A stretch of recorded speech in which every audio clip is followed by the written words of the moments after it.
மகா, சூர்யா வீட்ல இருக்க எல்லாருமே ரொம்ப சந்தோஷமா இருக்கோம். வர பொங்கலை நம்ம நல்லா செலிப்ரேட் பண்ணணும் அப்படின்னு சொல்லிட்டு பாட்டி சொல்றாங்க. சரி நல்லா பண்ணிடலாம் அப்படின்னு சொல்லிட்டு காயத்ரி எல்லாருமே சொல்றாங்க. அதே மாதிரி பொங்கலுக்கு தேவையான எல்லா ஏற்பாடும் நடக்குது. பொங்கல் வைக்க சொல்றாங்க மகாவை. மகாவும் சூப்பரா வாசல்ல அழகா பொங்கல்லாம் வைக்கிறாங்க.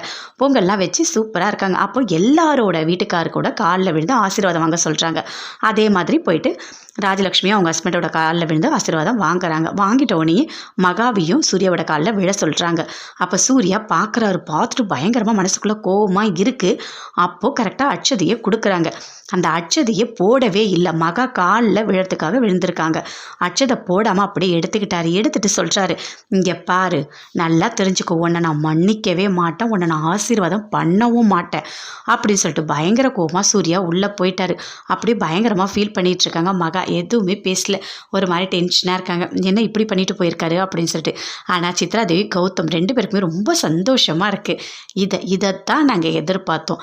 இப்படி தான் நடக்கணும். கண்டிப்பாக அந்த மகாவும் சூர்யாவும் சேர்ந்து வாழவே கூடாது அப்படின்னு சொல்லிட்டு சித்ராதேவி கௌதம் கிட்ட சொல்கிறாங்க. அவரு சொல்கிறாரு, நல்லா இருக்குது, எப்படியாவது அவங்கள பிரிச்சிடலாம், கண்டிப்பாக அவங்க வீட்டை விட்டு வெளியே போயிடணும் அப்படின்னு சொல்கிறாங்க. அதே மாதிரி இந்த ஐஸ்வர்யா கூட இருக்கவே கூடாது, அவளையும் வெளியே அனுப்பிடணும், இவங்க 2 பேருமே இந்த வீட்டில் இருக்கக்கூடாது அப்படின்னு சித்ராதேவி கௌதம் கிட்ட சொல்லிட்டு இருக்காங்க.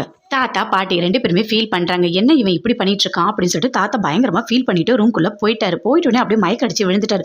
அப்பா என்னப்பா ஆச்சு அப்படின்னு சொல்லிட்டு எழுப்புறாங்க. எழுந்து அப்படியே உடம்பு முடியல. அவருக்கு தண்ணியெல்லாம் கொடுத்து கொண்டு வந்து பெட்டில் படுக்க வச்சிருக்காங்க. என்ன தாத்தா ஆச்சு அப்படின்னு சொல்லிட்டு சூர்யா வந்து கேட்குறாரு. இல்லை, எனக்கு உடம்பு ரொம்ப முடியல, ஆனால் எனக்கு ஒரே ஒரு ஆசை, கடைசி ஆசை நிறைவேற்றுவியா அப்படின்னு சொல்லிட்டு தாத்தா கேட்குறாரு.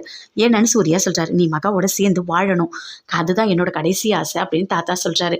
சூர்யா அப்படின்னு பார்க்குறாரு. கண்டிப்பாக நீ செய்யணும், சத்தியம் பண்ணு அப்படின்னு சொல்லிட்டு கையை நீட்டி தாத்தா சத்தியம் வாங்குறாரு சூர்யா கிட்ட. சூர்யாவும் சத்தியம் பண்ணி கொடுக்குறாரு. கண்டிப்பாக நான் மகாவோட சேர்ந்து வாழ்வேன் அப்படின்னு சொல்லிட்டு. அதை பார்த்த உடனே தாத்தா பயங்கரமாக சந்தோஷப்படுறாரு. சூர்யா கண்டிப்பாக மகாவோட சேர்ந்து வாழ்வான்.